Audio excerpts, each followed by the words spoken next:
Olá, boa noite, bom dia, boa tarde a todos que assistem esse canal. Vamos finalizar a carta de Tito. Vez passada falamos do capítulo 2, vamos finalizar com o capítulo 3, que se divide em duas sessões. Jogo rápido. A palavra-chave para interpretar esse texto é boas obras.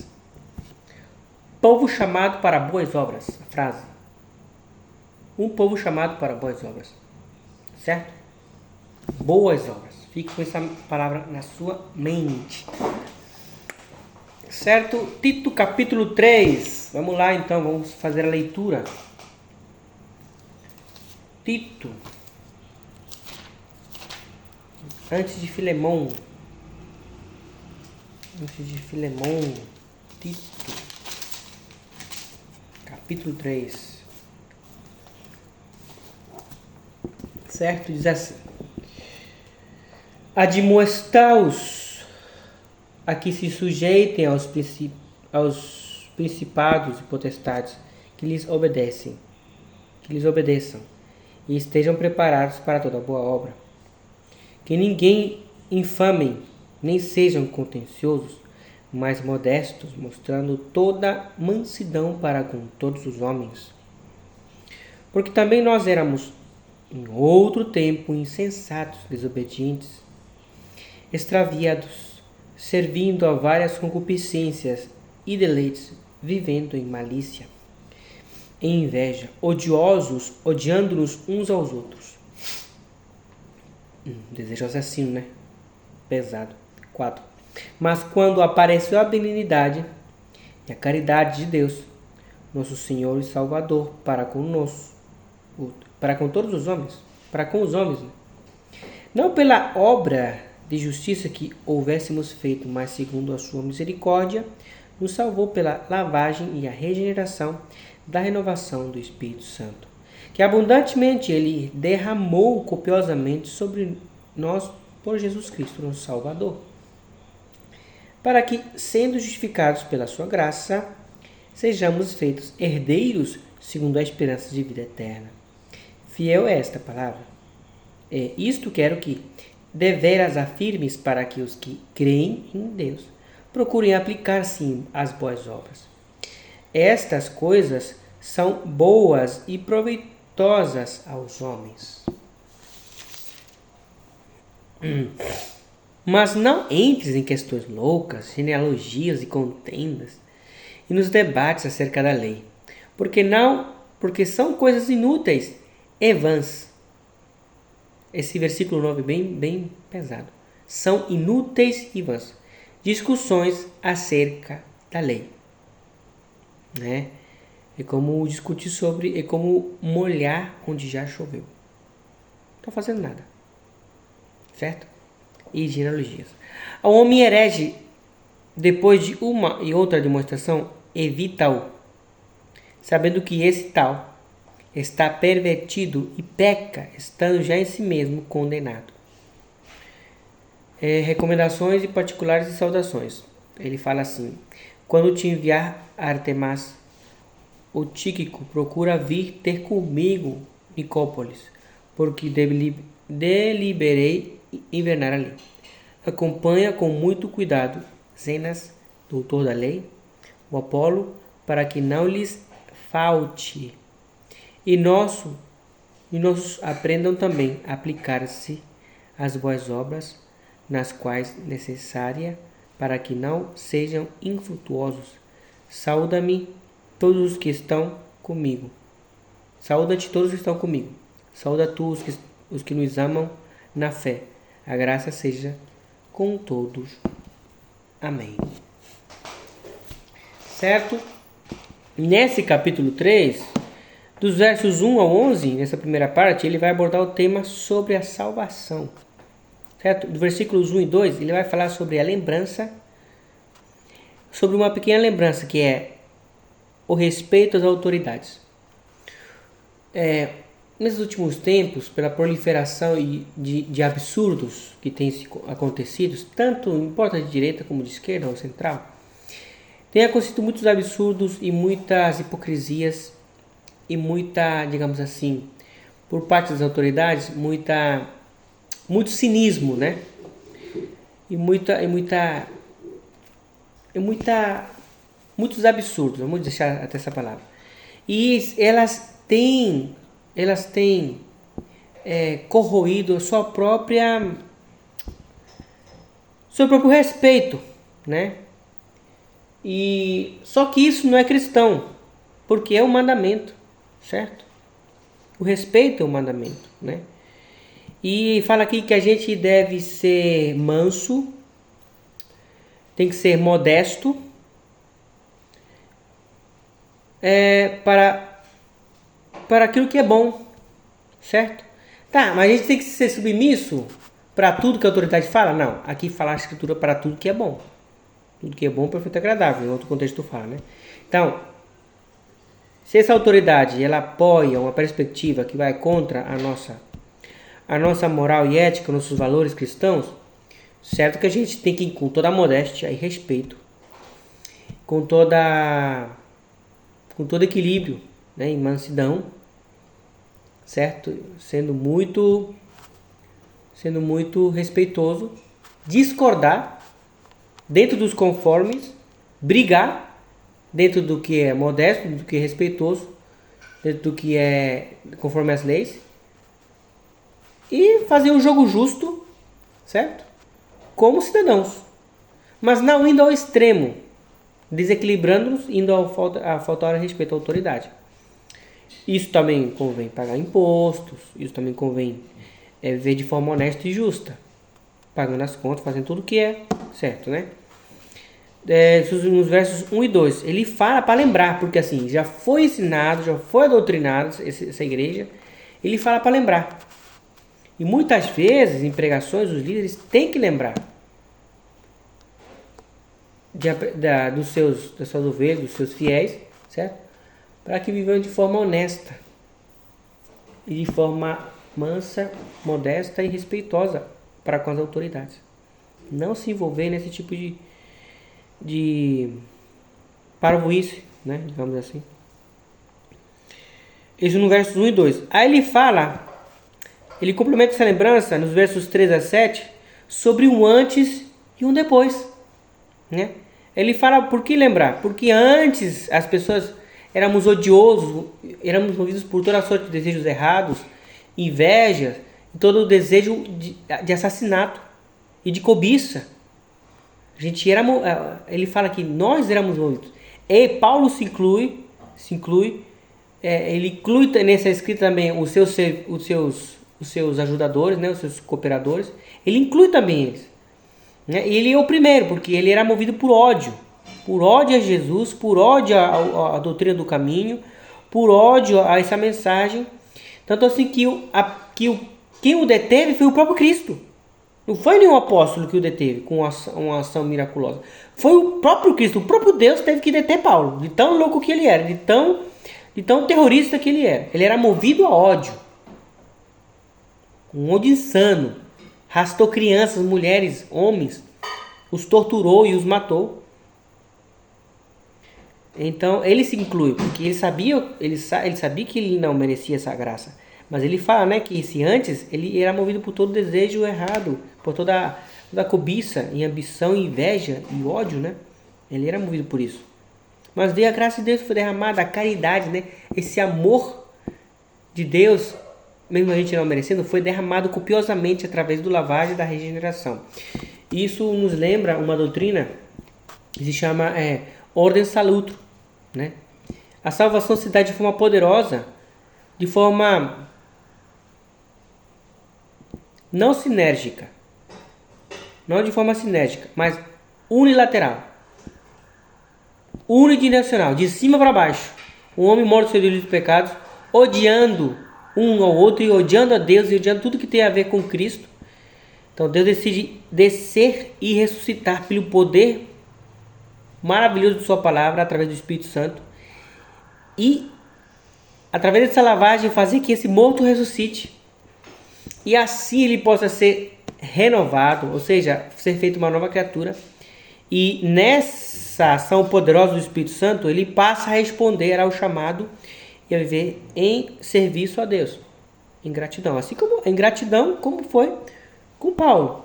Ele teve esse encontro com Deus, foi lavado, regenerado, e em resposta dessa salvação, ele passou a praticar boas obras, né? Que é a vida e as obras de Paulo, né? Como missionário. Então ele fala isso nos versos 3 ao 7, que existe um antes e um depois.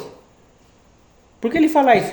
Porque muitas pessoas querem viver uma dupla vida dentro da igreja. E a salvação tem evidências. Não tem como escapar disso. A salvação tem marcas. E a marca principal delas é abandonar as atitudes de desobedientes, as atitudes que fala aqui no verso 3 e 7. Tem um termo bem interessante que fala assim, ó, dos insensatos e desobedientes, né? Existem as obras que caracterizam os desobedientes e insensatos, que estão aqui no verso 3 e 7.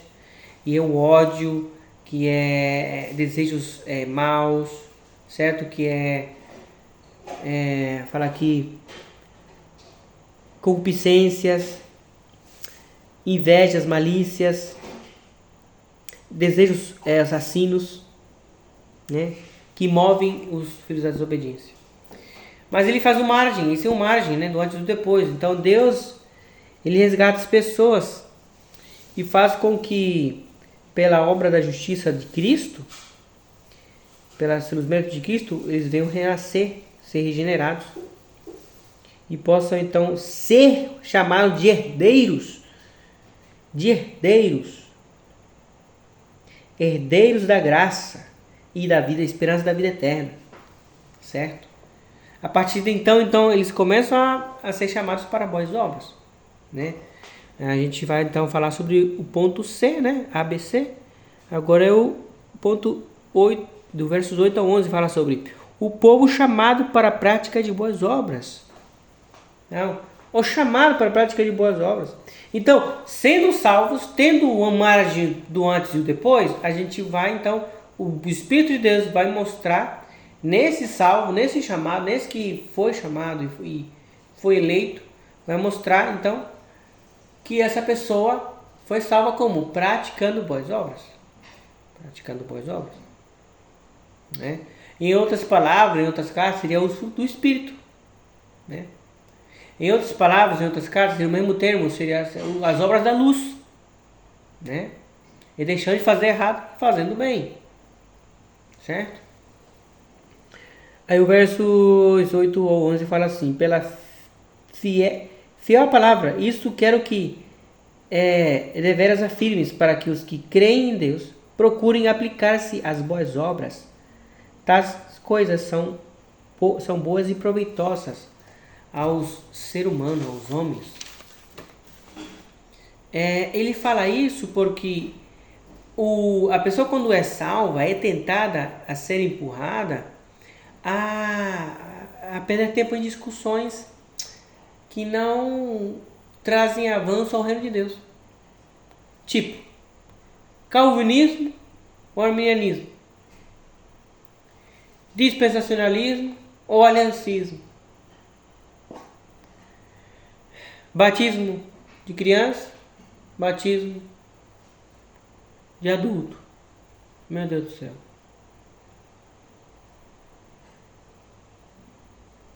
Batismo pelos mortos, não, isso já ficou no primeiro século, mas assim, falando, questões assim que não vão dar nenhum lugar, tipo, Jesus vai voltar antes da tribulação, ou depois da tribulação, ou no meio da tribulação. Não vai.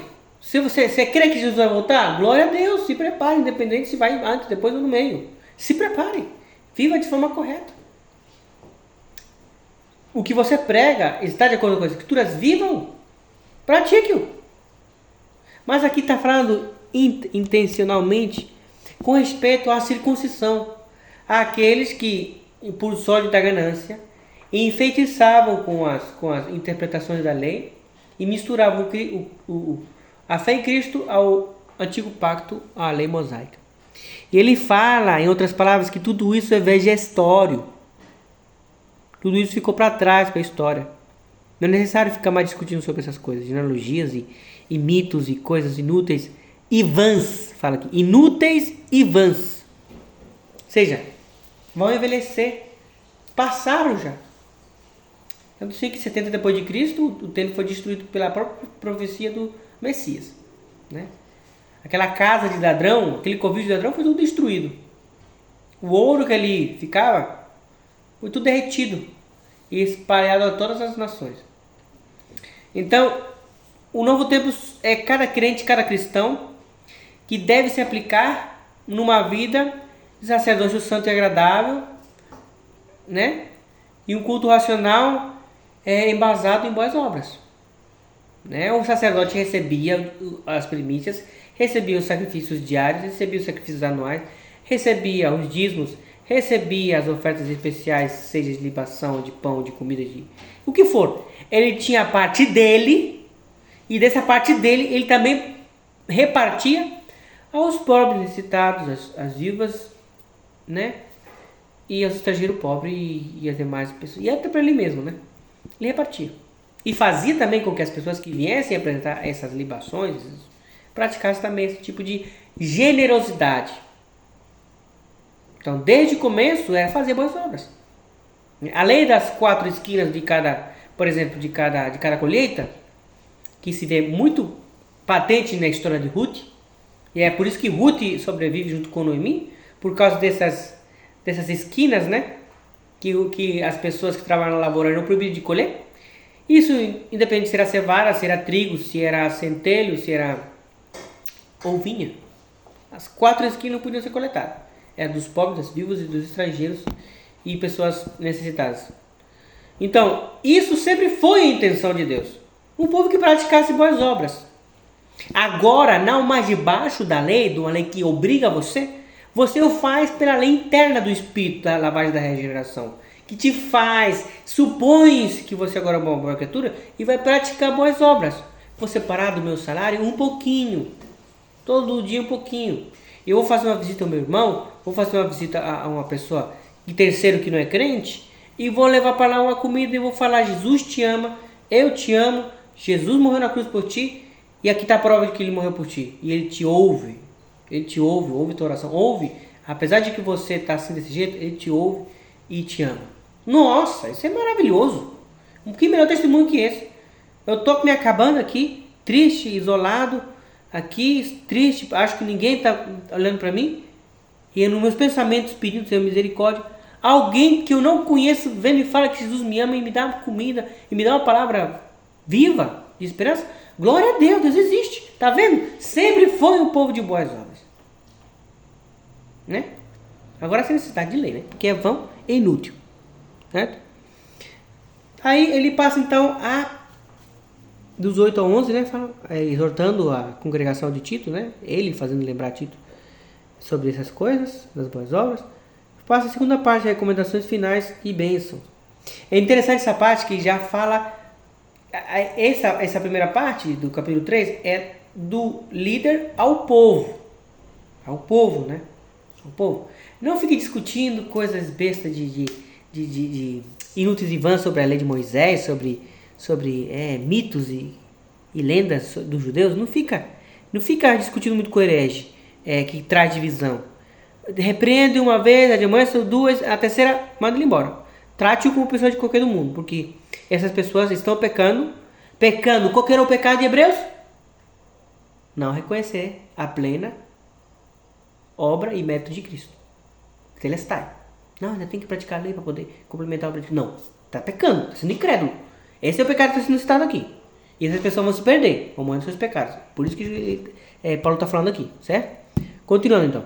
Nessa parte das recomendações, dos 12 ao 15, é uma parte que vai da liderança para o apóstolo, né? Assim, é uma conversa da parte de liderança. Então, nessa primeira parte, vai falar sobre a prudência de Paulo. Muitas pessoas achavam que Paulo era Robocop, ou sei lá, Thundercat, ou He-Man. Ele tinha um som poderoso de Deus e ele atravessava desertos, atravessava invernos e tudo demais, e cheio do Espírito Santo, ele era Superman. Não é assim. Desde tempos antigos, as pessoas se preparavam, conforme as estações, para poder sobreviver às fases mais difíceis da estação, que uma das fases é o inverno. E aqui fala que Paulo decidiu parar um pouco e ficar na casa de um irmão para se resguardar do inverno, porque ele não era de ferro. Irmão pregador, irmão que está no ministério, irmão que é missionário, tire férias, descanse, fique com sem fazer nada, descanse, aproveite seus filhos, sua família, vai descansar, certo? Respeite o tempo que Deus te deu, o templo, o seu metabolismo, cuide dele também, porque, digamos assim, o corpo enferma, a obra para. Digamos assim, né? A obra para. Então, cuide do seu corpo. Seja moderado. Seja equilibrado. Respeite o seu corpo. Certo? Paulo fez isso. Vamos cheio do Espírito Santo. Certo? Promover os recursos aos missionários. Paulo aqui, então, ele fala às pessoas que estão em liderança. Ó, a gente está mandando o povo trabalhar, né? Para fazer boas obras. Mas nós também. Existe Apolo e Aristarco que estão precisando de recursos para eles ir para outras regiões do Império Romano, que eles querem pregar o Evangelho e querem difundir que Jesus é o Salvador e o Messias, certo? Então vamos trabalhar, vamos fazer tenda, vamos fazer jarros de barro aqui no forno, vamos se virar aqui para produzir recursos para esses missionários, certo? Terem recursos para viajar mais longe e pregar onde não chegou a palavra de Deus ainda. Então, uma liderança saudável, digamos assim, ela é prudente, mas ela promove também recursos para os missionários. Ela não fique virada para o umbigo ministerial. Não. Ela também tem contatos com missionários. Tem contatos, fica ciente da necessidade desse missionário. E com o que tem, produz recursos para que essas pessoas possam continuar a obra de Deus. Certo? Em outra parte ele fala sobre requerir aos líderes que vivam o que se exige, certo? Paulo então fala para que estejam envoltos em boas obras, para que estejam recreados em boas obras. Manda que esse povo também trabalhe, não é que fica somente nas cadeiras dos líderes e somente supervisionando, não, que também mande fazer boas obras e também viva as boas obras que exige e que tanto prega, né? E aí ele termina com a graça, ele começa a epístola com a graça, né? E termina com a graça. E assim deve ser nossa vida. Começar com a graça de Cristo e terminar com a graça de Cristo. Princípio e fim. Ele é o alfa e o ômega, certo? Deus abençoe, que a gente possa, em nome de Jesus, se exercitar em boas obras e trazer proveito ao Evangelho, ao reino de Deus. Em nome de Jesus, amém.